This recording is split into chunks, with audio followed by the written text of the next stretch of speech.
Siang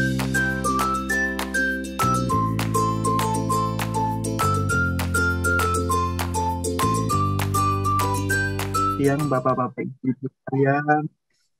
Gimana kabarnya Bapak Ibu sekalian? Semoga Bapak Ibu sekalian selalu diberikan kesehatan ya. Baik, perkenalkan saya Reza. Kali ini saya yang akan menjadi host kelas online teman diabetes. Kali ini sangat spesial gitu ya, karena kita ditemani oleh moderator dan narasumber yang tentunya sangat ahli di bidangnya. Baik, izinkan saya untuk share screen. Baik, untuk kali ini teman diabetes bersama dengan Bayer akan membawakan kelas online dengan tema hubungan diabetes, testosteron, dan kebugaran, dan mengapa pria diabetes harus tahu. Tentunya di sini kita akan bersama narasumber yang sangat ahli ya, di bidangnya. Tentu Bapak Ibu sekalian nanti jangan ragu untuk bertanya, untuk aktif gitu ya di kolom komentar untuk bertanya apa saja mengenai yang berhubungan dengan tema kita hari ini. Baik, sebelum saya perkenalkan narasumber, saya akan membawakan rundown acara hari ini. Yang pertama opening dari saya, kemudian ada pengenalan narasumber, nanti akan dibawakan oleh moderator, kemudian presentasi narasumber, lalu ada tanya jawab, yang terakhir summary atau di sana nanti ada pemilihan 3 penanya terbaik, dan terakhir adalah penutupan oleh MC atau saya. Dan sebelumnya tidak lupa saya ingin selalu mengingatkan kepada Bapak Ibu sekalian yang kebetulan belum mendownload aplikasi Teman Diabetes, bisa mendownload aplikasi Teman Diabetes melalui Play Store untuk Bapak Ibu yang menggunakan Android, atau App Store untuk Bapak Ibu yang menggunakan iPhone. Dan kenapa? Karena supaya Bapak Ibu selalu bisa terupdate dengan aplikasi Teman Diabetes, bahwa kita akan selalu memberikan update mengenai kelas online melalui aplikasi dan juga informasi-informasi edukasi lainnya melalui Teman Diabetes. Kemudian Bapak Ibu semua juga bisa memanfaatkan fitur konsultasi juga di dalam aplikasi Teman Diabetes. Jadi Bapak Ibu semua bisa chat dengan dokter, kemudian chat dengan edukator diabetes, dan juga dengan ahli gizi. Jadi semua ada di dalam aplikasi Teman Diabetes. Lalu Bapak Ibu juga bisa merekam gula darah Bapak Ibu sekalian di dalam aplikasi supaya tidak hilang ya. Jadi nanti tampilannya seperti ini. Jadi nanti tentunya akan memudahkan dokter, Bapak Ibu sekalian, untuk melihat data gula darah Bapak Ibu sekalian, seperti itu.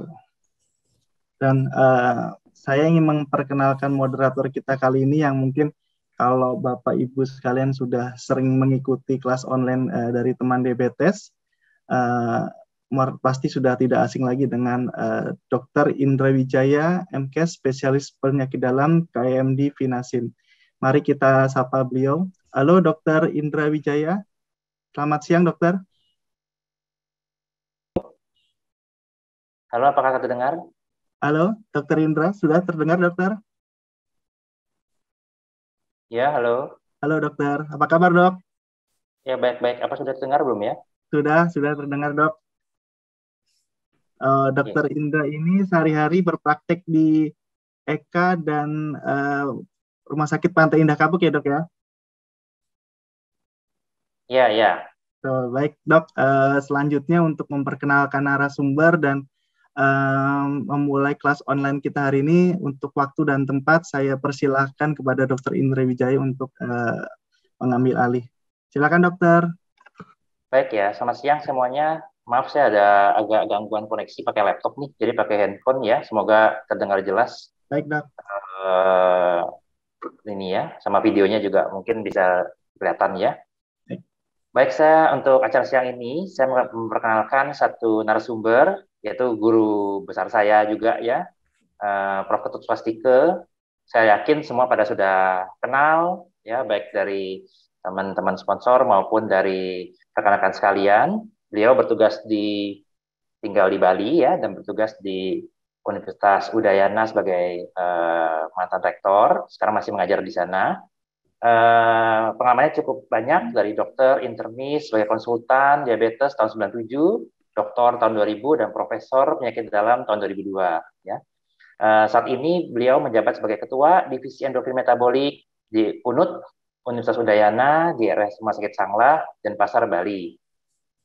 Sebagai profesor tamu di Kobe Women University, Jepang, dari 2011 sampai sekarang, bekerja sebagai dekan 2008 sampai 2013, sempat menjadi rektor tahun 2013 sampai 2017, dan saat ini menjabat sebagai ketua dari pengurus Pusat Perkumpulan Endokrinologi Indonesia sampai masa jabatan 2024, mendapat anugerah Udayana dan banyak sekali publikasi beliau, lebih dari 40 artikel pada jurnal internasional maupun jurnal nasional. Ya, tentunya pengalaman beliau sangat tinggi sekali, salah satu guru yang saya hormati, dan saat ini kita sambut beliau untuk memaparkan tema yang diminta hari ini, yaitu hubungan diabetes, testosteron, kebugaran, dan stamina, bagaimana pada pria definisi.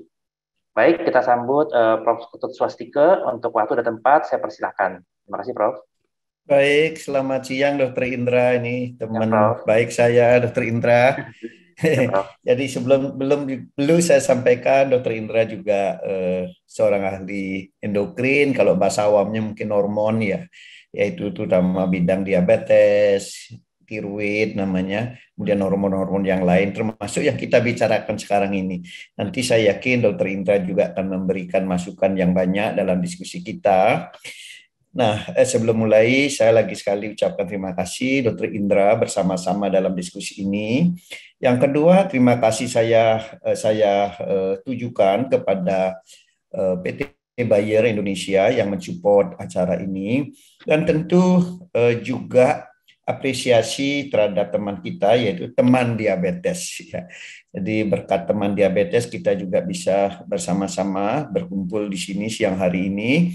Dan yang saya banggakan para peserta semua hari ini yang meluangkan waktu siang ini untuk berbincang-bincang, berdiskusi tentang salah satu dari hormon ya, pengobatan hormon yang kita kenal dengan testosteron ini. Baik, saya akan sharing slide dulu ya. Baik teman-teman dan bapak-bapak ibu sekalian yang saya hormati, sebelum saya sampaikan, saya menghaturkan salam sehat juga kepada Bapak dan Ibu semua. Semoga dalam kondisi sekarang ini kita diberikan kesehatan. Nah, hari ini saya akan menyampaikan sedikit ya tentang hubungan antara diabetes dan testosteron. Jadi testosteron ini adalah salah satu hormon penting sekali dalam tubuh. Sebenarnya tidak hanya pada laki-laki, tetapi juga testosteron ada pada perempuan. Tetapi hari ini kita khusus membicarakannya pada laki-laki. Nah, kenapa kita harus tahu? Jadi sebagai laki-laki, ini termasuk saya, Dokter Indra juga laki-laki semua ini ya. Kenapa kita mesti harus tahu hubungan antara diabetes dan hormon testosteron ini yang notabene dalam sehari-hari kita hanya tahu testosteron untuk seks misalnya. Apakah benar hanya hubungannya seperti itu? Apa ada hubungan dengan diabetes? Mari kita bahas sama-sama ya. Baik, nah ini mungkin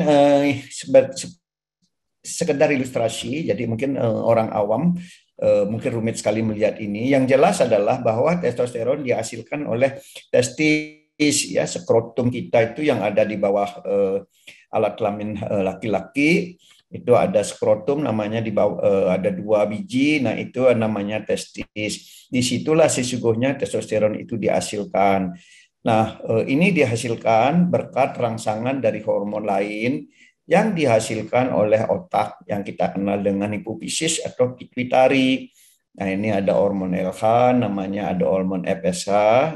Nah, ini yang memicu testis kita untuk menghasilkan apa? Testosteron. Sekaligus juga hormon ini memicu ya pabriknya kita, pabrik testis kita untuk menghasilkan sperma. Jadi ini 2 fungsi utamanya, menghasilkan hormon testosteron dan juga menghasilkan sperma. Nah, yang kita akan bahas sekarang testosteron. Tetapi sebagian kecil testosteron dihasilkan juga oleh kelenjar yang kita sebut dengan kelenjar adrenal. Jadi kelenjar kecil yang ada di atas ginjal.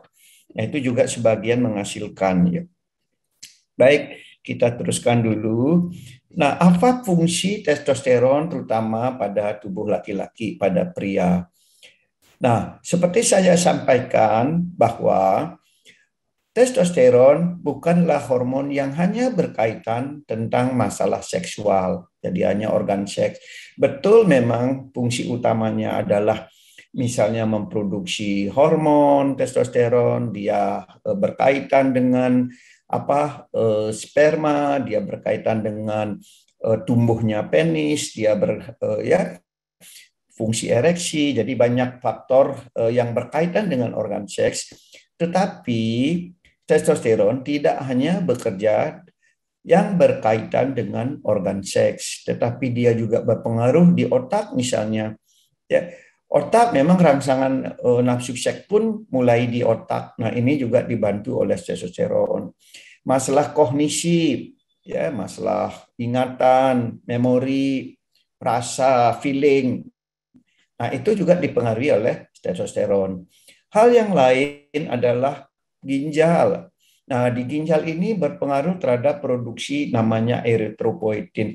Eritropoietin ini adalah hormon yang nanti memicu terbentuknya sel darah merah. Jadi terutama bagi mereka ya ada gangguan fungsi ginjal, biasanya eritropoietin menurun, harus kita juga cukup memenuhi kadar testosteron untuk membantu ginjal menghasilkan eritropoietin misalnya. Kemudian otot, membentuk otot menjadi lebih kuat, ya, lebih besar masanya. Jadi, nah kemudian kulit juga, kulit lebih berambutnya menjadi lebih banyak, ya, mungkin lebih berminyak sedikit, ya, dan juga membantu pembentukan kolagen. Tidak kalahnya juga organ tulang. Jadi tulang diperkuat tulangnya. Ya, densitasnya, kepadatan tulang itu diperkuat oleh testosteron sehingga tidak mudah patah misalnya. Jadi saya kira ini fungsi dari testosteron, lagi sekali tidak hanya berperan di dalam pembentukan ataupun berkaitan dengan organ seksual. Nah, kita bicara dulu karena tentang turunnya atau hipofungsi dari testosteron ini atau gonad namanya secara umum, secara kedokteran. Karena apa? Karena sesungguhnya kalau kita mengobati pasien dengan testosteron, maka kita harus memastikan dulu bahwa testosteronnya itu rendah dengan berbagai gejala klinis. Nah, oleh karena demikian, jadi sebelum menggunakan testosteron dari luar, maka pemahaman tentang kurangnya hormon ini yang kita kenal dengan hipogonadisme lagi sekali, maka harus jelas dulu. Nah, Bapak dan Ibu sekalian, mari kita coba kaji sedikit tentang gejala klinisnya. Jadi apa sih keluhannya kalau orang testosteronnya rendah misalnya? Yang pertama kalau kita melihat fungsi, jadi tadi fungsinya kita sudah tahu. Nah, fungsi ini kalau kadar hormon testosteron menurun, berarti fungsinya berkaitan dengan peran testosteron di berbagai organ yang saya sebutkan tadi. Anggaplah pada organ seks, jadi penurunan nafsu seks, jadi libidonya menurun, kualitasnya menurun, mungkin frekuensi ereksinya juga menurun misalnya. Kemudian pengaruh terhadap otak, mood menjadi fluktuatif, mood jadi tidak nyaman, mudah lelah, ya. Depresi, ada beberapa orang juga, bahkan iritabilitas itu artinya mudah tersinggung, mudah sensitif, ya. Jadi bisa begitu. Kemudian juga bisa gangguan tidur, bisa juga terjadi gelisah. Kemudian ototnya, seperti tadi saya katakan, testosteron adalah membantu massa dan kekuatan otot. Jadi kalau testosteronnya rendah, maka massa otot akan menjadi berkurang, menjadi lebih lemas. Ya. Kemudian sebaliknya, lemaknya bertambah. Jadi lemak perut menjadi tambah besar. Jadi malah buncit, ototnya mengecil, perutnya membesar. Kemudian rambut juga menjadi rontok, ya, berkurang. Ya, perubahan kulit juga akan terjadi dan tulangnya akan menjadi lebih mudah keropos dan menjadi mudah patah atau risiko patah tulang. Nah, ini gejala-gejala klinisnya. Nah, gejala klinis ini karena sifatnya juga umum, ada penyakit-penyakit lain yang mempunyai gejala yang serupa atau tumpang tindih paling tidak. Maka untuk memastikan apakah seseorang itu mempunyai penyakit yang kita kenal dengan hipogonadisme ini atau tidak, maka kita harus memeriksa testosteron darah. Jadi pastikan dulu bahwa testosteron itu kadarnya lebih rendah daripada normal. Nah, ini contohnya adalah bahwa testosteron normal itu sekitar, kalau kita total namanya, dia ada dua pemeriksaan, total dan bebas. Jadi karena testosteron itu secara umum dia diikat oleh protein namanya, sebagian bentuknya bebas yang lebih kecil, ya lebih sedikit. Nah, kita bisa memeriksa salah satu di antaranya, apakah total atau bebas. Nah, itu kadarnya kalau di atas 346 misalnya, yang total atau yang bebas 72, itu artinya testosteronnya masih cukup. Jadi belum perlu ada pengobatan testosteron.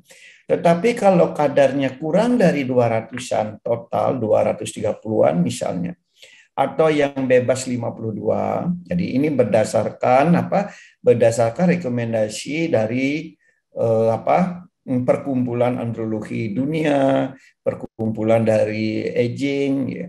Kemudian juga perkumpulan dari urologi Eropa. Nah, ini bersatu untuk menyampaikan kapan kita memerlukan atau seseorang memerlukan pengobatan. Jadi kalau kadar testosteronnya itu cukup rendah, baru memerlukan terapi testosteron. Jadi kita memastikan bahwa pasien ini menderita hipogonadisme.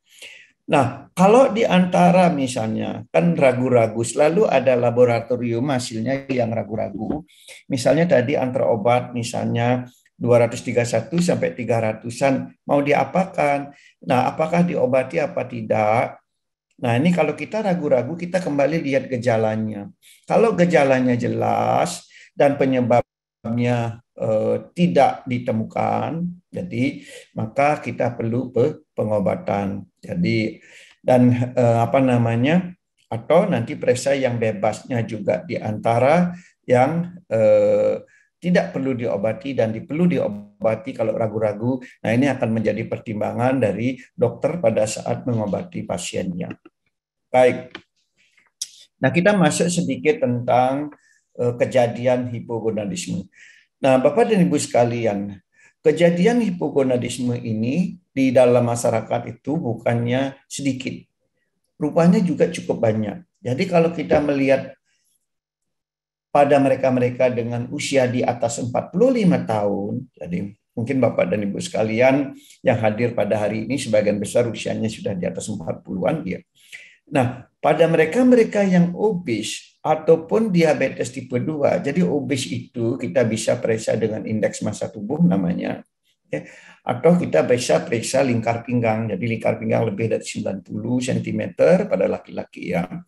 Atau indeks massa tubuhnya bisa diperiksa dengan berat badan dibagi tinggi badan dalam meter kuadrat.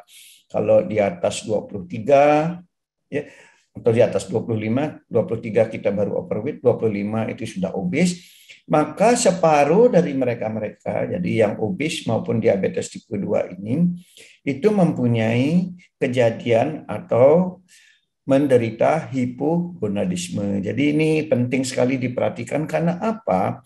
Karena mereka-mereka dengan obes dan diabetes tipe 2, penurunan kadar testosteron akan memberikan dampak terhadap mereka-mereka ini. Ya, nah dampaknya seperti apa? Nanti ini sekarang saya sampaikan. Nah, sebelum saya bicarakan tentang dampak, mungkin saya mengajak Bapak dan Ibu sekalian, mungkin ini Bapak-Bapak saja ini yang nontonnya, atau Ibu-Ibu ada yang nonton untuk Bapaknya mungkin ya. Jadi kalau misalnya memeriksa obesitas, kita bisa memeriksa dengan dua cara. Namanya yang pertama indeks massa tubuh, jadi berat badannya dibagi tinggi badan kuadrat dalam meter. Nah ini kalau lebih lebih dari 25, ini untuk orang Asia pakai ini ya. Kalau lebih dari 25 itu kita sebut dengan obes. Atau kalau kita periksa lingkar perut ya, atau lingkar pinggang, laki-laki di atas 90 kita sebut obes. Jadi ini penting ini ya untuk bapak dan suaminya ibu-ibu dilihat-lihat. Karena apa? Karena obesitas di Indonesia ini cukup tinggi sekarang ya. Jadi 1 dari 3 pria orang dewasa, orang dewasa itu juga obes. Nah, ini anak-anak juga sudah mulai. Jadi oleh karena demikian memang tema ini hari ini tentang obesitas, walaupun dikatakan dengan testosteron penting sekali karena angka kejadian obesitas di negara kita juga masih terus meningkat. Ya. Jadi masih terus meningkat. Ini kalau periksa penelitian tahun 2007, 2013, 2018 ini masih terus meningkat. Ya. Jadi apalagi ini wanita lebih banyak meningkat, tetapi pada laki-laki, hari ini kita bicara laki-laki, maka hampir sepertiga orang laki-laki dewasa juga gemuk. Nah, kalau dari sepertiga tersebut gemuk dengan penduduk begitu banyak jumlahnya di Indonesia, jadi diabetes jangan lupa itu 10 juta. Kalau gemuknya separuh, maka ada 5 juta. 5 juta kalau separuh yang hipogonadisme, ya itu hitung-hitung bisa 2 jutaan yang hipogonadis. Ya. Baik, nah ini sedikit singgung tentang diabetes, supaya Bapak dan Ibu sekalian juga tidak lupa bagaimana cara mengetahui diabetes. Nah, diabetes itu caranya tentu ada gejalanya, biasanya ada gejala klasik namanya. Jadi ada haus, banyak minum, ya banyak kencing, kemudian lesu, kadang-kadang makannya nambah. Jadi itu namanya gejala klasik dan kita harus periksa laboratorium. Dan kalau laboratoriumnya itu bisa puasa, bisa setelah beban namanya. Biasanya kalau diagnosis kita anjurkan untuk pergi ke laboratorium. Jadi pemeriksaan 2 jam setelah beban namanya. Kalau misalnya di atas 126 puasanya, jadi miligram per desiliter, atau setelah beban di atas 200, maka kita sebut dengan diabetes. Atau dengan cara lain kita juga bisa periksa HbA1c. Mungkin Bapak dan Ibu sekalian sudah sering sekali mendengar tentang HbA1c.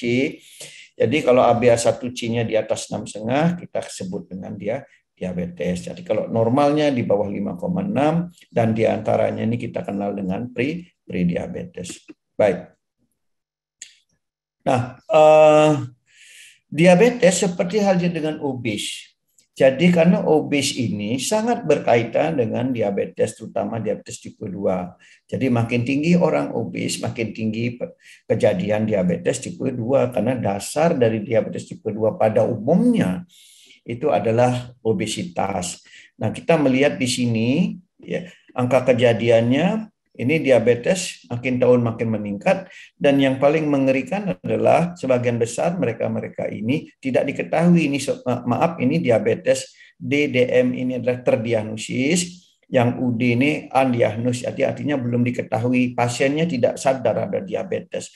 Jadi kalau pasien tidak sadar, maka risikonya adalah suatu saat dia tiba-tiba langsung dia dengan komplikasi, apakah jantung, stroke, kelainan ginjal, dan sebagainya. Jadi kalau kita melihat ini, maka ini juga cukup mengerikan. Jadi karena apa? Diabetes bisa katakan ini ada 10 juta penduduk dengan diabetes, kira-kira terutama pada orang-orang yang dewasa. Jadi, nah baik. Nah, ini ada suatu penelitian di kami, ya sudah cukup lama sebenarnya, tapi mengingatkan saya bahwa bagaimana orang-orang obes itu cenderung mempunyai testosteron yang lebih rendah. Ya, jadi ini adanya hubungan negatif antara obesitas yang diukur dengan lingkar perut dibandingkan kadar testosteron. Makin obes ya makin rendah testosteronnya. Nah, studi-studi yang sudah dilakukan secara ilmiah di bidang kedokteran telah membuktikan bahwa makin rendah testosteron itu makin tinggi risiko diabetes pada populasi umum. Atau kalau dibalik, makin tinggi testosteron, maka dia akan menurunkan kejadian diabetes, khususnya diabetes tipe 2. Pada satu studi disebutkan, jadi ini satu SD testosteron meningkat, maka itu akan menekan kejadian sekitar 15%. Nah, ini pada populasi umum pada umumnya ya, ini bukan pada hipogonadisme atau sebaliknya yang testosteronnya tinggi misalnya. Nah, ini ada studi yang lain. Ini studi yang mungkin penting untuk memahami bahwa pada mereka-mereka dengan prediabetes, ya prediabetes, mungkin sebagian yang baru diabetes, kalau kita misalnya diberikan testosteron selama 2 tahun, dan ini kebetulan bentuknya adalah yang bentuk suntikan, maka mereka-mereka yang diberikan suntikan ini dapat mencegah prediabetes berkembang menjadi diabetes. Jadi itu bagusnya ya. Jadi artinya bahwa studi ini studi yang masih baru ya, tahun 2001 dipublikasikan, meyakinkan lagi studi-studi yang sebelumnya yang menunjukkan bahwa orang yang kadar testosteronnya rendah itu cenderung akan menjadi diabetes. Jadi kalau ditambah testosteronnya, maka dia orang-orang terutama yang risiko untuk diabetes, terutama pada mereka-mereka dengan prediabetes, itu dapat dicegah kejadian diabetesnya. Nah, bagaimana testosteron ini berkaitan dengan diabetes? Memang Bapak dan Ibu sekalian, kalau Bapak masih orang awam, memang mungkin sulit sekali memahami ini. Ya, tapi yang jelas, Bapak dan Ibu sekalian, kalau kita mungkin sedikit tentang diabetes tipe 2 khususnya, itu adalah yang satu karena fungsi sel beta yang menghasilkan insulin itu kurang. Yang kedua adalah kerja insulinnya di jaringan-jaringan itu menurun. Itu pada hakikatnya ada 2 hal. Nah, testosteron memperbaiki kedua hal ini. Satu, dia memperbaiki kerja insulin di sel-sel periferi, sel-sel tepi, ya seluruh sel yang memerlukan glukosa. Dan di satu sisi dia juga memperbaiki sekresi ataupun produksi insulin di sel beta. Jadi keduanya bisa diperbaiki oleh testosteron. Baik, nah persoalannya sekarang, siapa yang perlu diterapi testosteron? Nah, mereka adalah jadi mereka dengan hipogonadisme, jadi ada gejala-gejala yang tadi saya sampaikan, disertai kadar testosteron yang rendah. Jadi pastikan dulu bahwa testosteron kadarnya rendah dan ada gejala-gejala yang berkaitan dengan kadar testosteron yang rendah, baru diperlukan terapi. Nah, konsep hormon itu memang semuanya seperti itu, tidak hanya testosteron, hormon apapun yang ada kelainan, selalu prinsipnya adalah hormon pengganti dari luar diperlukan jika yang di dalam tubuh, maksudnya di endogen, itu memang lebih rendah atau kurang dibandingkan dengan normal. Itu prinsip dasar ya. Baik. Jadi oleh karena demikian, karena nanti diagnosisnya lebih pasti itu akan ditentukan oleh dokter, maka saya menganjurkan janganlah menggunakan testosteron sendiri-sendiri tanpa sepengetahuan atau tanpa konsultasi dengan dokter keluarga paling tidak, ya. Karena apa? Karena hormon biasanya kalau ada berlebihan itu juga penyakit, memang kalau kurang juga penyakit. Jadi kalau Bapak dan Ibu misalnya atau Bapak-bapak normal testosteronnya, maka tidak ada indikasi untuk pemberian terapi testosteron. Nah, oleh karena demikian sebaiknya saya anjurkan ke dokter dulu. Pastikan tidak mempunyai penyakit-penyakit di bawah ini. Ini misalnya yang berkaitan ada kanker payudara. Ini laki-laki bisa kanker payudara, apalagi perempuan ya. Ada enggak kanker prostat? Atau paling tidak hati-hati pada prostat yang membesar misalnya. Ada kelainan jantung yang serius, misalnya payah jantung. Ya, itu hati-hati. Kemudian penyakit hati yang berat, penyakit ginjal yang berat. Nah, alergi. Ya, alergi terhadap apa? Minyak yang nanti biasanya obat-obat yang disuntikkan, jadi testosteron yang disuntikkan itu mengandung minyak kastor ini nanti supaya tidak alergi terhadap pengobatan misalnya. Baik. Nah, informasi yang lain harus disampaikan juga kepada dokter, apakah punya riwayat hipertensi, ya, tekanan darah tinggi, penyakit jantung apapun, jadi sampaikan ke dokternya. Gangguan kencing, prostat ini kembali lagi untuk mengecek penyakit-penyakit di atas. Kemudian mungkin pernah dikatakan mempunyai sel darah yang terlalu tinggi, ini juga hati-hati namanya hemokonsentrasi istilahnya ya dalam bidang kedokteran. Baik, jadi ini pastikan dulu. Kemudian baru kita periksa kadar testosteronnya. Dan ini pun nanti atas petunjuk dokter yang akan memeriksakan di laboratorium. Jadi bisa biasanya kadarnya, total testosteronnya. Dan sekaligus juga kita menganjurkan pemeriksaan PSA namanya.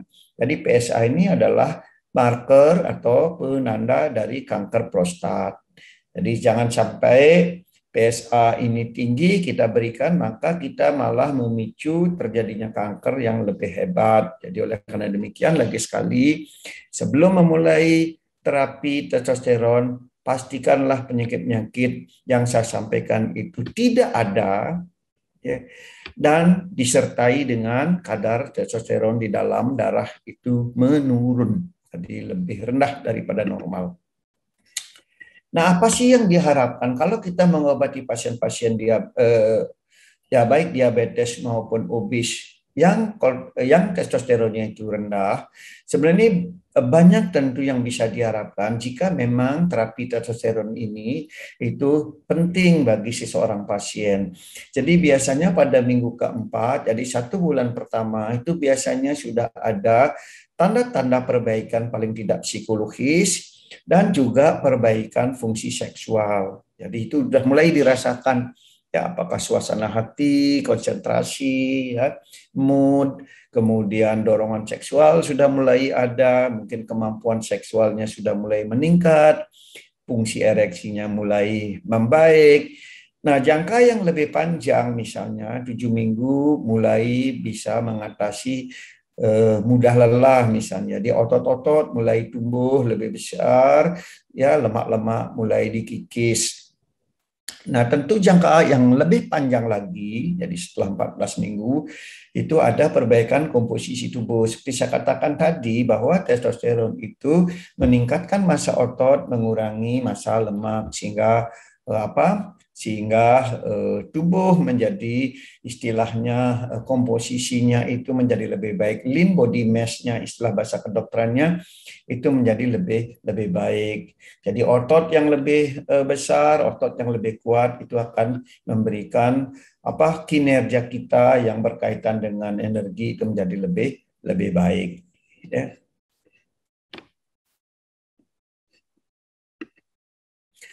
Nah, kemudian kita lihat sedikit demi satu persatu ya manfaatnya.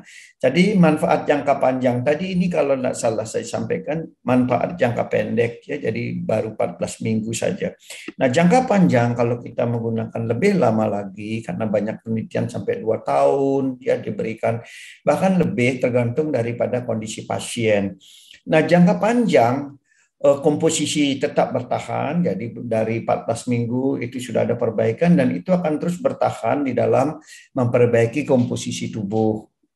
Jadi misalnya adalah mengecilkan lingkar pinggang, ya, kemudian bisa juga memperbaiki indeks massa tubuh misalnya. Ya, jadi kemudian obesitas maksudnya ya. Jadi dapat menurunkan obesitas dengan sendirinya dan juga keadaan jadi lebih baik dalam kaitan dengan kadar lipid plasma, jadi kolesterol, trigliserid menjadi lebih baik. Kemudian yang lain adalah perbaikan fungsi seksual, tentu ini akan terus bertahan. Jadi walaupun sudah ada perbaikan, sesungguhnya pada fase-fase awal, 4 minggu pertama sudah kelihatan mulai, dan ini biasanya kalau jangka panjang dia akan terus mempertahankan kepuasan seksual, misalnya kemampuan ereksi, dan sekaligus juga keinginan, jadi desire, libido, ya. Jadi,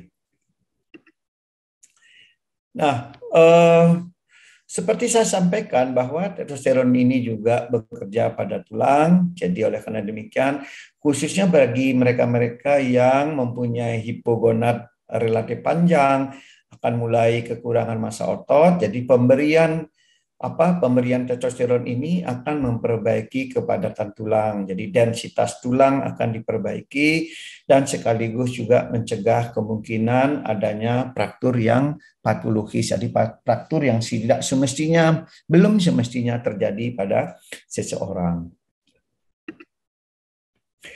Nah, kemudian pada pasien-pasien diabetes sendiri. Nah, seperti beberapa studi yang saya sampaikan, mereka-mereka yang jangankan yang diabetes, yang prediabetes pun gula darahnya bisa diturunkan. Jadi yang mau jadi diabetes atau diabetes baru, itu kalau dia diberikan testosteron, maka dia akan bisa menurunkan kadar gula darah. Jadi remisi yang dimaksud ini adalah seperti hanya penelitiannya Wittert ya. Kebetulan itu kami kenal karena saya pernah belajar di Adelaide tentang obesitas, dan temannya ini adalah Gary Wittert ini yang penulis ini.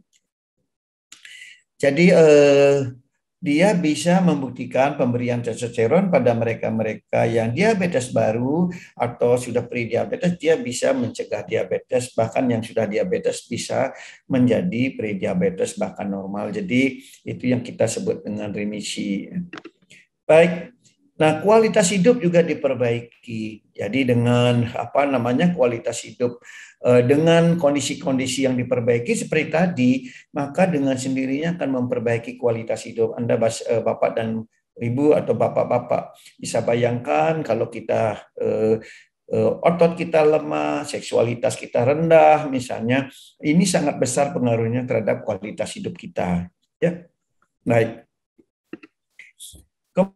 Kemudian, nah, yang paling penting lagi sekali, jadi yang saya ingin tekankan, bahwa lagi sekali sebelum memulai pemberian testosteron, walaupun kita tahu bahwa testosteron ini sangat penting dan bermanfaat, terutama bagi mereka-mereka yang memang kadar testosteronnya rendah, tetapi konsultasi dengan dokter harus tetap dilakukan. Dan pengobatan testosteron itu harus atas indikasi dan anjuran dokter. Kenapa demikian? Karena kalau testosteron ini digunakan untuk hal yang kurang tepat, maka justru dia akan memberikan hal yang buruk. Jadi hanya efek sampingnya yang kita dapatkan, tetapi efek menguntungkan dari testosteron itu tidak kita dapatkan bagi mereka-mereka yang memang dasarnya tidak kekurangan kadar testosteron di dalam darahnya. Ya. Nah, ini kecil-kecil sekali Bapak mungkin tidak bisa membaca, tapi sepintas saja bahwa itu obat testosteron itu banyak sekali bentuknya. Dari pil ada gel ya, bentuk gel. Kemudian ada bentuk patch, jadi seperti Salonpas begitu ya. Kemudian bentuk suntikan. Nah, kapan dibutuhkan, memang ada keuntungan dan kerugiannya, nanti mungkin bisa kita diskusikan. Tetapi yang jelas bahwa sebaiknya yang manapun digunakan obat ini, ya bentuknya, tapi sebaiknya tetap menjadi anjuran para dokter, ya dokter keluarga atau dokter siapapun, ya apalagi lebih bagus lagi kalau Bapak dan Ibu sekalian datang ke dokter yang lebih bisa menangani ke andrologi misalnya, ya ahli seksual, ya ataupun para ahli endokrin. Nah, saya kira itu yang biasanya menangani kasus-kasus yang memang membutuhkan terapi testosteron. Nah, dokter akan melakukan pemantauan. Jadi pada saat misalnya saya, Dokter Indra, kalau memberikan testosteron dan tidak mena-mena begitu ya. Kita harus memantau ini sudah cukup apa tidak. Kapan cukup, dosisnya seberapa, kemudian seberapa lama diberikan misalnya. Dan apa yang harus dipantau.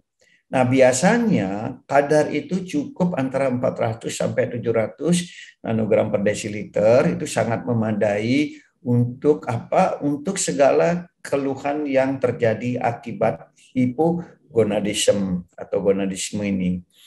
Nah, tentu yang lain juga perlu diperiksa, terutama PSA ini. Jadi PSA adalah penanda dari kanker prostat. Ini yang paling penting di samping pemeriksaan fisik nanti ya, lihat payudaranya misalnya, atau bila perlu kita periksa prostatnya membesar apa tidak, itu rectal tusi namanya, yang ditusuk dari pantat itu bisa ini membesar apa tidak setelah pemberian. Nah, tiap berapa lama harus dikontrol.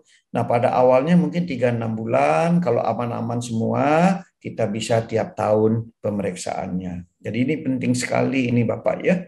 Jadi jangan diabaikan. Nah, saya sedikit bicara yang lain tentang penyalahgunaan testosteron. Jadi istilah penyalahgunaan atau misuse ya, istilah dokter ini bahasa Inggrisnya. Penyalahgunaan ini adalah penggunaan testosteron tanpa ada indikasi medis yang tepat. Jadi misalnya gejala yang tidak ada, kemudian kadar testosteronnya tidak rendah, itu ya tidak boleh. Gitu ya. Misalnya sekedar tua langsung diberikan, itu juga tidak boleh. Tidak semua orang tua turun testosteronnya misalnya. Ya. Jadi harus pastikan dulu gejalanya ada, kadar testosteronnya juga ada. Jadi kita tahu bahwa memang kalau makin tua usianya ya, tetapi kalau laki-laki sih setua-tuanya masih bisa aja. Buktinya banyak orang tua-tua umur 70-an tahun, 80 masih nikah lagi ya. Misalnya itu menunjukkan kemampuan seksual tidak turun-turun. Jadi pada sebagian besar, kalaupun turun biasanya bukan semata-mata karena hormonnya yang turun, tetapi jangan lupa sebagian besar karena kelainan saraf atau pembuluh darah. Jadi oleh karena demikian, kalau ada penurunan seksual bukan berarti harus langsung diberikan testosteron, karena testosteron bukan satu-satunya penyebab dari gangguan atau disfungsi ereksi misalnya atau seksual. Ya. Nah, penyalahgunaan yang dilarang misalnya adalah untuk olahraga, jadi untuk memicu otot. Nah, itu kalau yang namanya World Anti-Doping Agency itu melarang mereka-mereka olahragawan yang berkompetisi ya, mendapatkan piala misalnya, itu melarang penggunaan testosteron. Dan juga masyarakat umum ini hati-hati banyak menyalahgunakan ya. Jadi untuk apa? Supaya gagah, misalnya tampak jantan, ya, tampak badannya berotot, misalnya. Nah ini hati-hati karena apa? Karena testosteron yang berlebihan di dalam tubuh itu juga memberikan dampak yang tidak baik. Nah, apa sih dampak yang tidak baik kalau testosteron digunakan tidak pada tempatnya atau berlebihan di dalam tubuh? Nah, justru darahnya menjadi kental ya. Tadi kan saya sampaikan dia memicu eritropoietin ya, tetapi kalau dia orang yang berlebihan testosteronnya, maka darahnya menjadi lebih kental, dan ini yang menyebabkan kalau Bapak Ibu punya sakit jantung, ya payah jantung, maka payah jantungnya akan menjadi tambah berat. Bisa menjadi malah penyumbatan pembuluh darah karena aliran darahnya menjadi lebih lambat.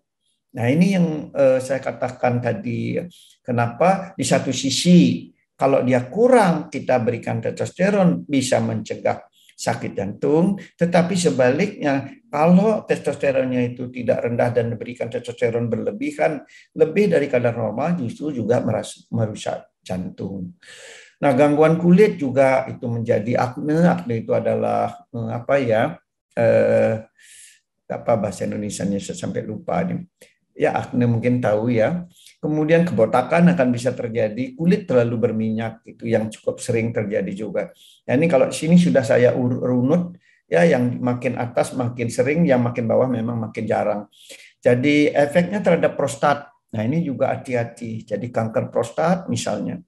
Kemudian infertilitas, karena apa? Karena kalau kita berlebihan pada orang yang tidak kekurangan testosteron, kita tambah testosteron terus, maka testosteron ini justru menekan testis kita untuk mengeluarkan testosteron yang endogen. Justru nanti bahaya, malah spermanya akan menjadi berkurang. Jadi ini hati-hati ya. Kemudian ada pembesaran payudara yang laki-laki misalnya, atau bahkan kanker payudara itu bisa terjadi. Mudah jadi ngorok, jadi sleep apnea namanya. Kemudian masalah jantung tadi juga saya sampaikan, dan juga akan terjadi fluktuasi mood. Jadi bahkan kalau mulai penekanan terhadap organ yang di dalam, jadi testis, maka justru terjadi libido yang fluktuatif, jadi tidak bagus, spermanya akan berkurang, dan juga efek-efek samping yang lainnya yang tidak saya sebutkan di sini, ya termasuk juga tergantung sediaannya. Jadi misalnya menggunakan nasal, nanti hidungnya jadi masalah, yang menggunakan di kulit bisa iritasi dan sebagainya. Ya. Nah, oleh karena demikian memang di dalam kenyataannya, nah ini slide yang terakhir dari saya, dalam praktek kehidupan kita sehari memang ada ironi. Jadi ada ironi dalam artian di satu sisi banyak di antara kita, cukup banyak yang tidak diketahui menderita testosteron yang rendah, jadi hipogonad, jadi underuse, sehingga tidak terobati. Ya, ini defisiensi androgen namanya. Di satu sisi banyak juga yang overuse. Jadi pada saat mulai testosteron itu banyak digunakan oleh atlet, ototnya jadi besar, banyak juga orang awam menggunakan testosteron ya untuk membesarkan otot misalnya, atau untuk biar gagah, kelihatan jantan misalnya, sehingga ini kedua-duanya ini merugikan sebenarnya. Ya, jadi kedua-duanya merugikan. Nah, ini harus dipilah-pilah ini. Jadi Bapak dan Ibu sekalian, supaya tidak terjadi di antara kedua ini, jadi overuse yang berlebihan, kemudian tetapi sebaliknya underuse, ya. Jangan sampai baca koran saja, istri sudah siap, misalnya kita baca koran masih ya. Nah, ini hati-hati juga, kita harus memeriksakan kadar hormon testosteronnya, atau paling tidak pergilah ke dokter untuk berkonsultasi. Baik Bapak dan Ibu sekalian, saya kira itu yang dapat saya sampaikan pada hari ini, siang ini. Semoga ada manfaatnya untuk Bapak dan Ibu sekalian. Terima kasih Dr. Indra. Ya, baik. Terima kasih Prof. Ketut atas penjelasannya, materinya yang sangat singkat, padat, jelas, yang mudah dimengerti ya bagi kita, baik klinisi. Saya lihat ada rekan-rekan dokter juga yang join, walaupun untuk para peserta dari awam. Karena ini cukup sulit, Prof, jujur, untuk dipelajari ya. Tapi menyampaikan materinya dengan sangat mudah dimengerti itu menjadi mudah dicerna gitu. Saya udah banyak lihat chatnya, nih ada 100 lebih, Prof. Jadi mereka secara umum sangat mengapresiasi materinya Prof. Ketut dan cara penyampaiannya dengan jelas, jadi mudah dimengerti ya. Baik, kita masuk aja sesi pertanyaan, karena waktu kita nggak banyak ya, mungkin bisa 20 menit untuk sesi diskusi, kemudian kita bikin conclusion ya, atau summary ya. Yang pertama, Prof, dari Pak Isdianto Tanu, tanyanya banyak sekali nih, pesertanya cukup aktif sekali ya, tapi coba saya membagi-bagi dengan pertanyaan yang lain ya. Yang pertama tadi disebutkan Prof dari materi Prof Ketut bahwa defisiensi testosteron memang akan meningkatkan risiko diabetes ya Prof. Yeah. Nah, bagaimana sebaliknya, apakah pada pasien diabetes memang terjadi penurunan testosteron ya, juga karena proses aging maupun secara diabetes secara umum. Nah, kemudian kedua, apakah terapi testosteron ini terus-menerus diberikan pada pasien diabetes? Begitu Prof. Terima kasih. Iya, saya kira ini pertanyaan yang sangat baik tentu buat kita semua, karena orang diabetes juga cukup banyak. Jadi betul sekali. Jadi pada orang-orang diabetes juga cenderung akan terjadi penurunan testosteron. Jadi banyak memang mekanismenya. Kemudian dan pemberian testosteron, terutama bagi mereka yang memang testosteronnya rendah, itu akan memperbaiki juga kadar gula darah, seperti tadi juga sudah disampaikan. Sebenarnya studinya banyak sekali, karena forum ini tadinya kita kan untuk awam, jadi kalau terlalu rumit nanti takutnya tidak paham. Dan pemberiannya ya pemberiannya itu pada awalnya. Jadi tadi saya katakan biasanya kita akan menggunakan, anggaplah kalau kita bicara yang injeksi ya misalnya ya, andaikan NOAD misalnya. Jadi biasanya pada awal kan kita berikan dosis saat awal, jadi 6 minggu sekali suntikan, kemudian 3 bulan sekali ya, setiap tahun. Nah biasanya kita pantau dulu keluhannya, sekalian juga kadar hormonnya. Sebenarnya itu yang periksa. Memang memang relatif mahal pemeriksaan hormonnya, tetapi saya kira memang ini harus diikutin karena apa? Kalau berlebihan juga tidak boleh ya. Nah, kita mencoba melihat kalau kadar hormonnya antara disampaikan tadi oleh perkumpulan endokrin Eropa ya Amerika, antara 400 dan 700-an itu sudah dianggap cukup sekali. Nah, biasanya ini di-maintain ya, misalnya setahun sekali gitu bisa. Jadi dari 6 minggu 3 bulan, kemudian kalau udah tercapai bisa 6 bulan sekali, bisa lebih jarang. Jadi tergantung dari hasil dari pengobatannya. Nah, tapi juga tetap ditekankan, terutama bagi mereka-mereka, anggaplah yang non-diabetes atau ada diabetes, yang pengobatannya misalnya testosteron, terutama ditujukan karena fungsi seksualnya itu menurun, disfungsi. Jika pengobatan jika pengobatan dalam 1 tahun tidak dirasakan ada perbaikan disfungsi ereksi atau seksualnya, maka dianjurkan untuk menghentikan pengobatan. Gitu ya. Jadi harus dihentikan juga karena kalau makin panjang. Ini kalau untuk disfungsi ereksi. Tentu ada karena fungsi hal-hal lain kan perlu juga, misalnya pembentukan otot dan sebagainya misalnya. Kalau memang orang itu kelihatan sekali bahwa ototnya sangat kecil, misalnya pada sarkopenik, ya di samping testosteron menurun ada sarkopenia. Nah ini adalah mungkin indikasi yang sisi lain. Tetapi kalau untuk seksual, kalau tidak ada perbaikan dalam 1 tahun, sebaiknya dihentikan. Baik, ya jadi memang tuh rekan-rekan sekalian bahwa testosteron ini punya fungsi selain untuk memperbaiki tadi yang kata libido, memperbaiki fungsi pada pria, stamina pria, tapi juga untuk faktor metabolik ya, Prof. Ya. Jadi dia mempunyai fungsi metabolik yang memang akan menurun pada saat aging maupun pada kondisi diabetes. Jadi saya juga ada pasien-pasien yang lagi saya maintain ya, seperti tadi Prof bilang, 6 minggu kita berikan, kemudian mundur 3 bulan, dipantau lagi ya, kemudian bisa mundur 6 bulan atau setahun, karena ya 1-2 hal ya juga tidak murah, jangan terlalu overuse, yang boleh berlebihan juga ya. Jadi kita pantau, monitor kadar testosteronnya.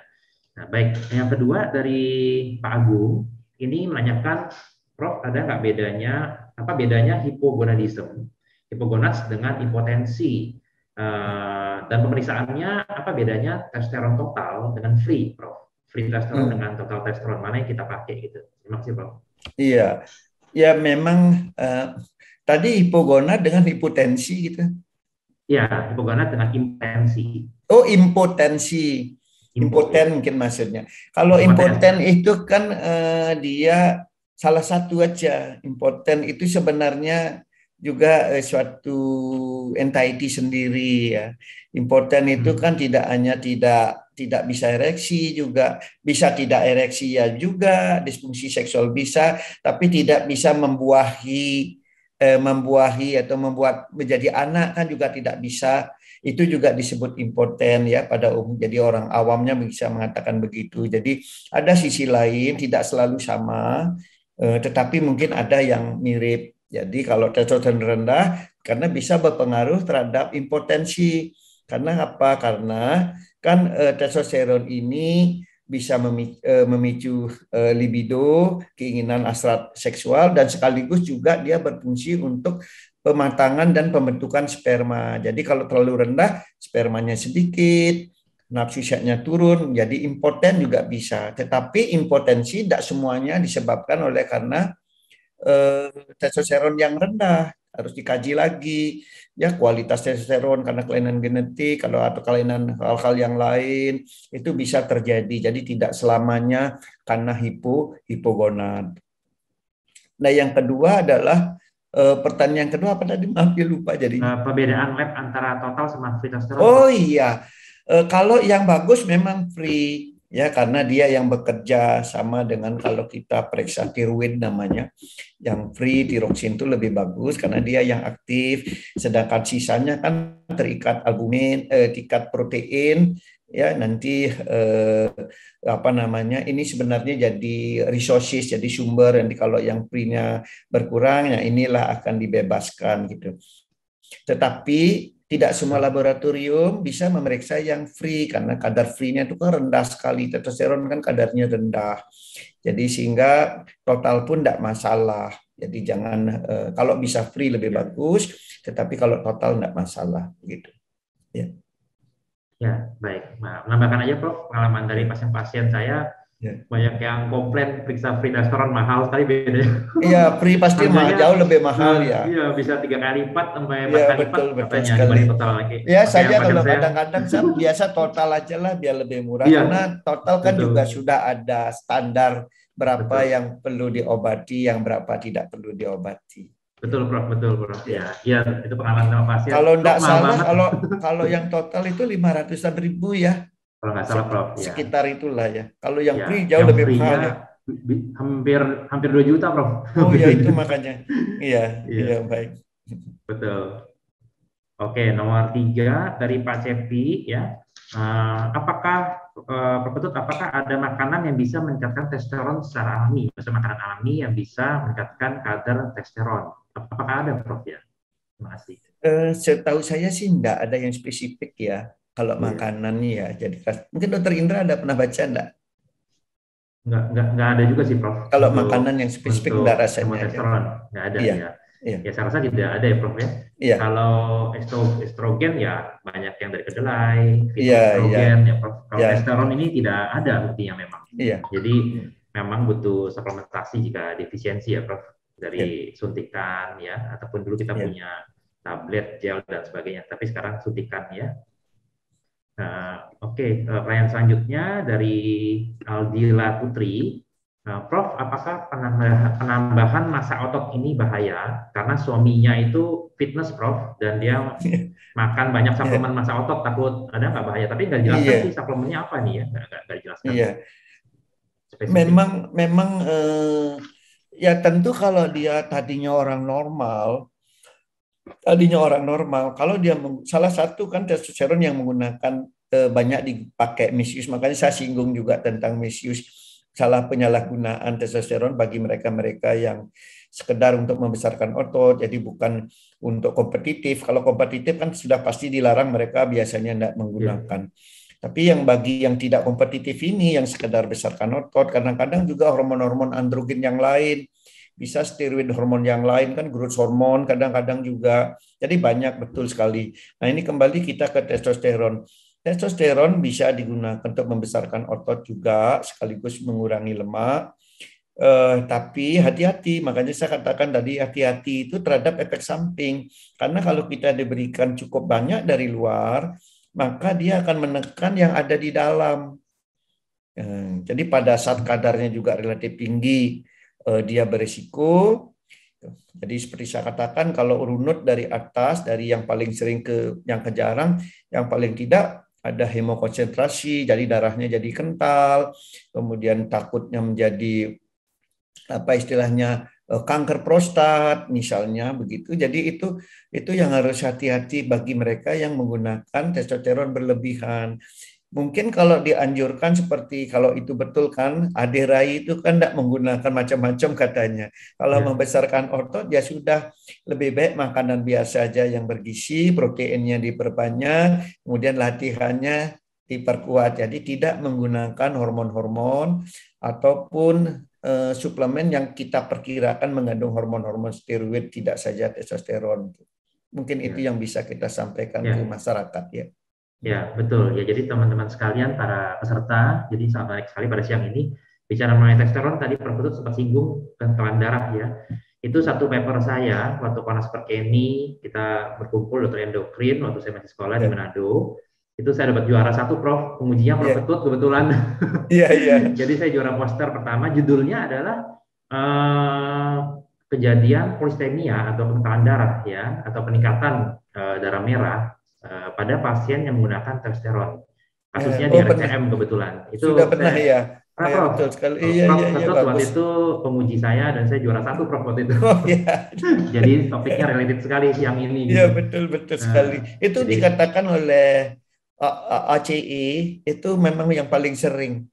Ya, salah satu yang paling sering. Betul. Ya, polistemia. Dan itu kan berisiko bagi yang payah jantung misalnya, yang tendensi untuk stroke, hipertensi yang begitu ya. Betul. Jadi, betul. Ya.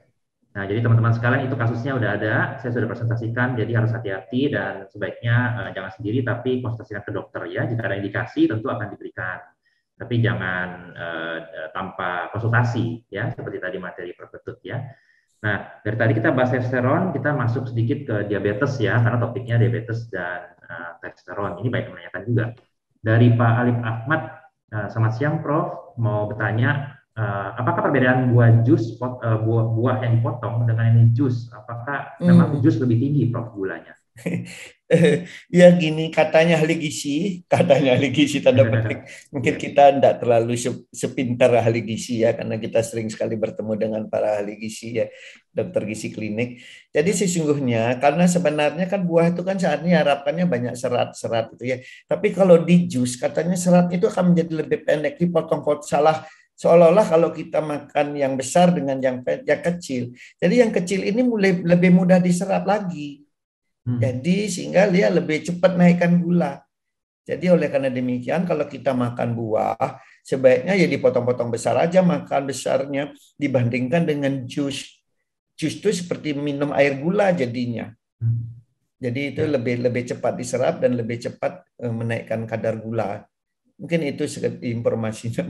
Ya, betul. Ya, yang saya pelajari juga seperti itu ya. Jadi memang semua yang lebih lembut, contohnya bubur dibanding nasi, ya. Kemudian jus dibanding buah potong, makin mudah diserap, tentu peningkatan glukosa atau gula darah dalam tubuh menjadi lebih cepat naik ya. Nah, seperti itu. Nah, ini banyak sekali juga hal-hal yang ditanyakan oleh para audiens, Prof. Ini mungkin saya cari fakta dan mitos karena banyak yang beredar di masyarakat ya. Apakah kalau orang tua atau ayahnya diabetes nurun ke anak perempuan? Jadi masalah keturunan diabetes silang ini hampir setiap hari ditanyakan oleh pasien-pasien, Prof. Mungkin bisa diluruskan gitu, Prof. Supaya teman-teman ada hampir 200 orang ini mengerti semua gitu ya. Iya. Memang ada faktor turunan ya, tetapi bukan berarti memang mitos di masyarakat sering tidak jarang itu. Jadi kalau bapaknya diturunkan ke ibu, tidak seperti itu karena kita tidak penurunan daripada diabetes berdasarkan genetik bukan berdasarkan seks kromosom ya. Jadi tidak berpengaruh terhadap seks. Jadi oleh karena demikian siapa saja. Yang penting sebenarnya muncul itu akibat dari faktor lingkungan yang mensupport terjadinya diabetes. Misalnya anggaplah orang tua saya diabetes, bapak saya misalnya, saya punya saudara perempuan, terus saya hidupnya, lifestyle-nya jelek, gemuk misalnya. Misal saudara saya perempuan, dia baik. Nah makanya saya yang gemuk ini lebih mudah kena dibandingkan saudara perempuan saya. Jadi faktor lingkungan itulah nanti akan menyebabkan munculnya kelainan genetik yang sudah dibawa dari orang tua gitu. Jadi bukan karena semata-mata jenis kelamin gitu. Betul. Ya, ini sampai dari dulu sampai sekarang Prof beredarnya keturunan silang untuk pasien diabetes sebenarnya tidak ya. Jadi memang dia tidak diturunkan secara seks kromosom tapi berdasarkan faktor lingkungan. Apa ya, pola hidupnya ya, Prof ya. Pola hidupnya, pola makan, pola olahraga. Nah, itu yang bisa meningkatkan kejadian diabetes pada pasien-pasien yang berisiko atau kita-kita yang berisiko ini ya. Nah, ini juga ada yang menarik ya seputar fakta dan mitos. Apakah pasien atau orang diabetes boleh konsumsi madu, Prof? Madu ini sering sekali ditanyakan, Prof. Iya, betul sekali. Saya kira madu itu saudaranya gula sebenarnya ya. Betul. Jadi sebenarnya itu sudah gula. Jadi bagi mereka-mereka apalagi gulanya masih tinggi memang sebenarnya ya memang madu itu kalau bagi orang non diabetes, bagi Sehat orang ya, yang Prof. normal itu bagus, sehat, jadi Betul. mengandung kalori, kemudian ada vitamin-vitamin yang lain dan bahan-bahan yang lain juga protein segala macam ada. Tetapi begitu kita hadapkan dengan orang diabetes, maka orang diabetes ini kan juga mengendaki tidak dianjurkan untuk mengkonsumsi gula sederhana yang terkandung di dalam madu yang mudah diserap. Jadi sebenarnya itu kan juga kandungan gula, jadi gula sukrosenya itu yang tinggi. Jadi itu yang bikin gula darah menjadi cepat naik. Nah ini sama kalau pertanyaan mungkin gini ya Dr. Indraya sering sekali juga, misalnya anggaplah durian itu sehat apa enggak gitu misalnya. Durian itu sangat sehat dari aspek kolesterol misalnya. Orang dulu kan takut, durian itu kolesterolnya tinggi gitu. Padahal yang tinggi itu kan pitusterolnya. Jadi pitusterol, Bapak dan Ibu sekalian, kalau durian itu bagi orang kolesterol menguntungkan sebenarnya karena pitusterol itu bisa mencegah menghambat penyerapan kolesterol dari usus. Tetapi karena kadar gulanya tinggi, kalorinya tinggi, bagi orang diabetes itu tidak baik. Karena kalorinya tinggi sekali soalnya itu kan, wah begitu makan durian langsung gula darahnya. Jadi bukan berarti hal-hal itu bukan berarti tidak baik, tetapi tidak baik bagi seseorang, tapi baik bagi orang lain. Jadi tergantung dari kondisi pasiennya, kan begitu ya. Ya, ya, saya rasa sangat jelas sekali ya, Prof, supaya meluruskan mitos-mitos di masyarakat ya. Nah, pertanyaan dari dari Pak Doni Sulis ini nggak kalah menariknya, Prof. Saya mau bertanya, apakah mengurangi frekuensi berhubungan seksual dengan istri dapat meningkatkan jumlah testosteron? Apakah ada hubungannya nggak, Prof? Ya. Saya kira enggak, karena sebenarnya kan kalau ya itu kan sudah ada normalnya lah ya, kalau berlebihan jelek, kalau kurang juga jelek. Kalau misalnya anggaplah kalau orang normal, ahli seksologi menganjurkan ya paling tidak kalau orang normal misal berhubungan seks 2 kali seminggu gitu misalnya ya. Itu hal yang rutin, jadi renewal, jadi pembentukan sperma secara rutin diperbarui, kemudian dikeluarkan itu kan kayak kalori, kayak tubuh itu kan ada yang dikeluarkan, ada yang baru kemudian diproduksi lagi. Nah ini sperma juga sama begitu. Testosteron juga begitu, jadi terus-terusan ada yang digunakan untuk pemicu, kemudian dihilangkan, kemudian dibentuk lagi yang baru. Jadi semua ada pembaruan, jadi sehingga dibutuhkan waktu-waktu tertentu untuk. Jadi kalau terlalu jarang dipakai juga saya kira jelek, ya. Kalau terlalu sering mungkin juga kurang kurang sehat bagi seseorang gitu. Jadi oleh karena demikian tidak sih kalau makin jarang digunakan kemudian testosteron makin tinggi itu pasti tidak. Ya, pasti tidak.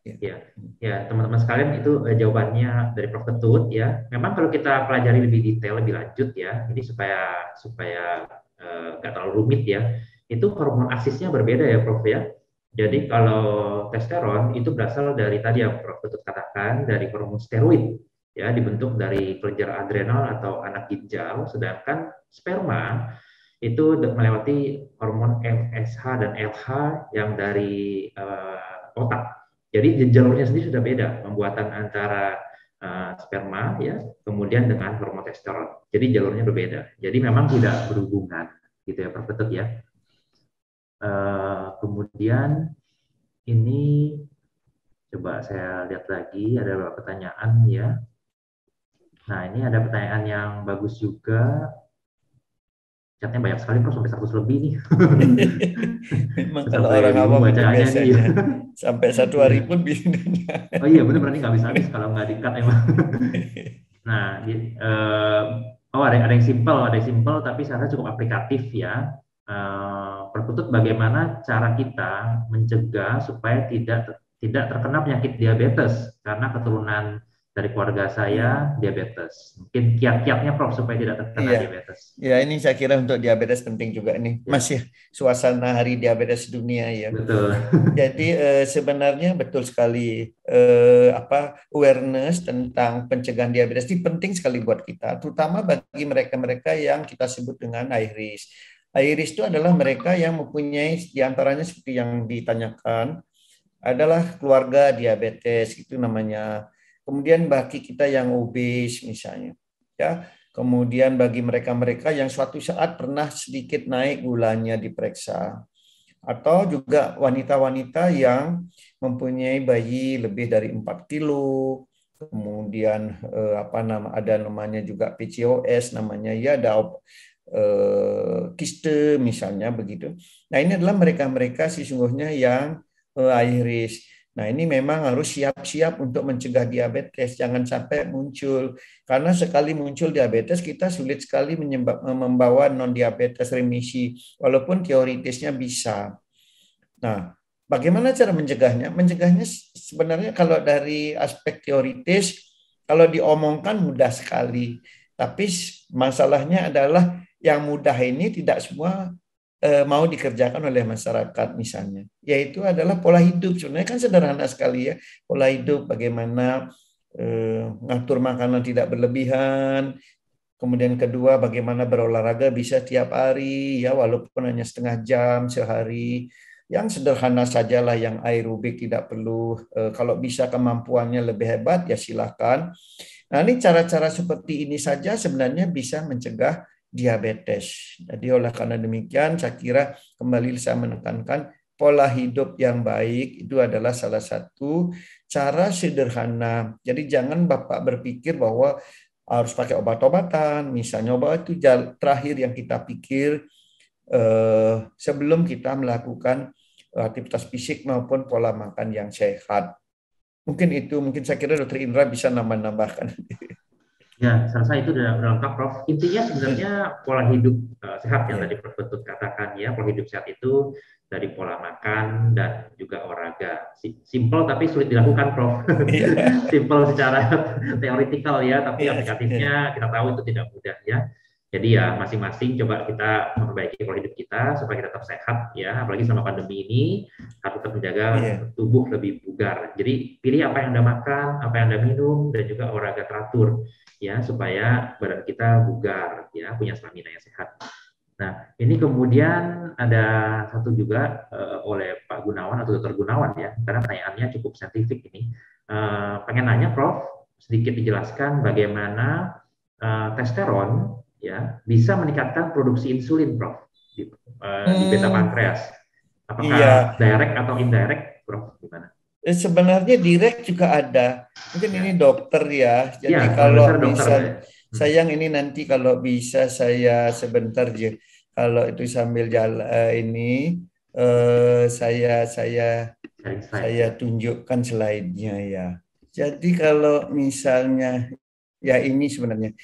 Jadi nah ini testosteron dia berikatan ya dengan, nah ini meningkatkan siklik AMP, kemudian lewat PKA dia bisa meningkatkan kalsium. Nah ini menyebabkan dia sekresi dari insulin secretion. Jadi di sini mekanismenya secara langsung dapat membantu. Nah ini dari GLP-1 misalnya dapat membantu sekresi insulin dengan meningkatkan kalsium. Ini sebenarnya dari aspek sekresi, mungkin dengan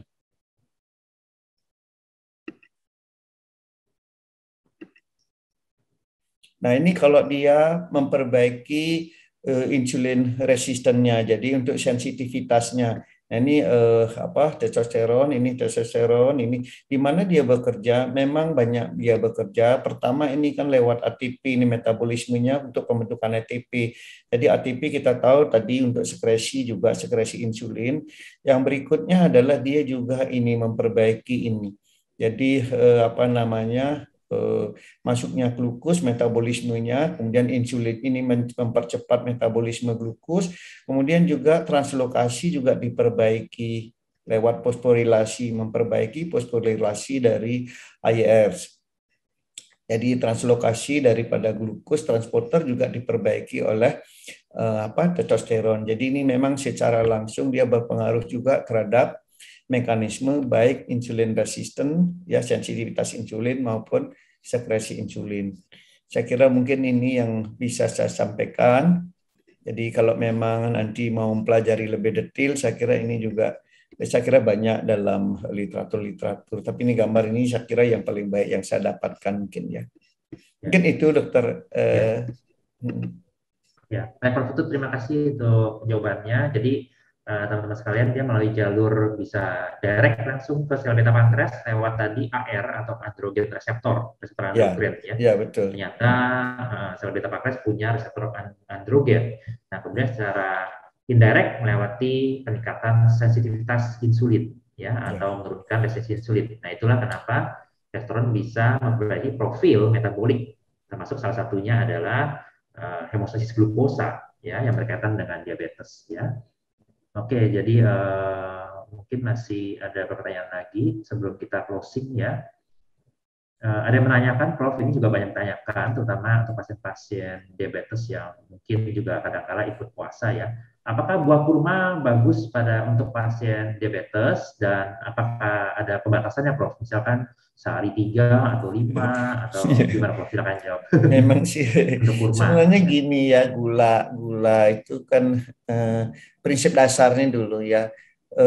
Kalau kurmanya sendiri kan biasanya yang, maaf ya saya enggak ini sekali juga, tetapi kalau yang saya kadang-kadang diberikan atau beli untuk makan itu kan manis sekali. Itu kan juga sudah mengandung gula mungkin banyak ya.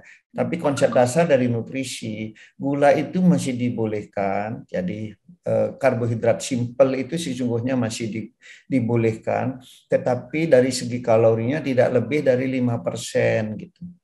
Ya, 5% dari seluruh total kalori yang masuk. Jadi sehingga dibatasi. Nah, saya belum ini sekali berapa, kalau satu kurma itu berapa kalorinya dari gula yang datang itu. Nanti bisa dihitung, maaf sekarang saya belum bisa jawab, nanti mungkin kita bisa cari-cari dulu. Jadi kalau misalnya sudah melebihi dari 5%, maka mungkin kita banyak boleh dianjurkan berapa per harinya untuk pasien-pasien diabetes gitu. Mungkin begitu ya. Mungkin apa Dokter Indra pernah ini enggak tahu mungkin. Iya, sama Prof. Saya juga nggak tahu. Ya, jadi prinsipnya ya rata-rata sih saya belajar dari pasien-pasien saya aja, Prof, waktu selama bulan puasa ya, itu mereka paling makan 3-5 kurma sehari, tidak lebih ya rata-rata ya. Mungkin saat buka puasa aja 3. Mungkin ya saya kira mungkin kalau karena yang paling penting kalau puasa kan yang paling penting adalah risiko hiperglikeminya pada saat buka puasa dan hipoglikemi pada saat akhir daripada puasa satu hari itu yang harus diperhatikan. Tidak boleh terlalu drop, jadi sampai drop sebelum buka puasa, atau makan berlebihan pada saat buka puasa hingga terjadi hiperglikemi yang berat. Sebenarnya titik pentingnya pada pasien diabetes yang berpuasa di situ sebenarnya. Jangan drop, jangan terlalu hiper. Nah, dropnya kemungkinannya terjadi pada saat sampai akhir puasa siang hari itu. Yang hiperglikemi yang terlalu melonjak adalah pada saat memulai konsumsi buka puasa. Nah, ini krusialnya di situ saja yang paling penting. Ya, betul-betul. Ya, jadi prinsipnya tadi ya, tidak boleh terlalu hiper atau tinggi sekali gulanya, ataupun hipo atau gulanya drop. Ya, jadi ini kita lihat-lihat ya berapa jumlah yang dimakan ya. 30 mungkin sudah cukup ya bagi menurut saya sih ya. Sambil teman-teman bisa hitung kalorinya yang masuk coba ya. Jadi yang tadi Prof. Putut katakan itu memang ada carb counting atau carbo counting ya. Anda bisa menghitung karbohidrat yang masuk dalam tubuh Anda saat Anda makan, bisa dilihat di chart-nya di makanan masing-masing. Satu lagi adalah kalori counting, itu jumlah kalori yang masuk ke dalam tubuh. Ya, kalori tentu berbeda dengan karbo. Jadi ada carb counting, ada kalori counting. Ya, ini mungkin di sesi-sesi berikutnya ya, Prof ya, kita bisa bikin acara lagi mengenai sesi ini untuk teman-teman sekalian ya di lain waktu. Ya, ini sangatnya menarik, topik yang menarik. Nanti bisa bareng tim Gizi juga ya. Oke, saya rasa masih bisa satu pertanyaan lagi. Dari Akhir Ahmad, ini pertanyaan yang bagus ya, satu pertanyaan terakhir sebelum saya kembalikan ke host. Apakah obesitas dan diabetes menyebabkan penurunan libido, Prof, pada orang dewasa? Obesitas dan diabetes, apakah menyebabkan penurunan libido, dan bagaimana keseimbangan testosteron supaya tidak terlalu cepat menurun. Mungkin itu Prof, pertanyaan terakhir Prof. Iya, betul sekali. Orang obes, seperti penelitian saya juga itu, orang obes cenderung dia testosteronnya akan rendah. Karena dia ada perubahan pada orang obes, ada perubahan sebenarnya metabolisme testosteron, sehingga dia menjadi menurun. Sama dengan orang diabetes. Jadi orang diabetes dan orang obes memang akhirnya cenderung menyebabkan testosteron menurun. Jadi sebaliknya tadi juga orang yang testosteronnya rendah cenderung menjadi obes dan juga cenderung mendapatkan diabetes tipe 2. Jadi memang itu bolak-balik ya, bolak-balik. Jadi makanya yang sebenarnya yang paling difokuskan sekarang adalah mereka-mereka yang obes dan diabetes tipe 2 harus diperiksa testosteronnya. Jadi kita tidak semua orang harus diperiksa. Fokuskan terutama bagi mereka-mereka yang disertai, tidak semua orang obes juga tidak semua orang diabetes tentu mempunyai kadar testosteron rendah, tidak ya.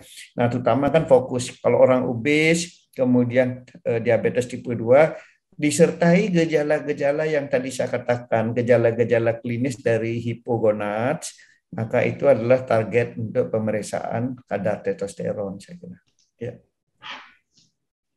Ya, betul. Jadi ya itu saya rasa itu pertanyaan terakhir dan jawabannya udah jelas sekali ya, bahwa itu lingkaran setan sebenarnya Prof ya, vicious circle. Jadi diabetes bikin testosteron bikin diabetes. Ini lingkaran yang harus diputus. Tinggal putusnya di mana ya. Nah, satu lagi ya untuk pemeriksaan testosteron memang tidak rutin ya, belum jadi biaya dan indikasi tentunya ya, tentu indikasi, kecuali kalau penelitian ya Prof, penelitian kita ada diskusinya, infusi dan ekskusi. Tapi di luar penelitian, kalau praktek sehari-hari tentu by indication ya, sesuai indikasi klinis.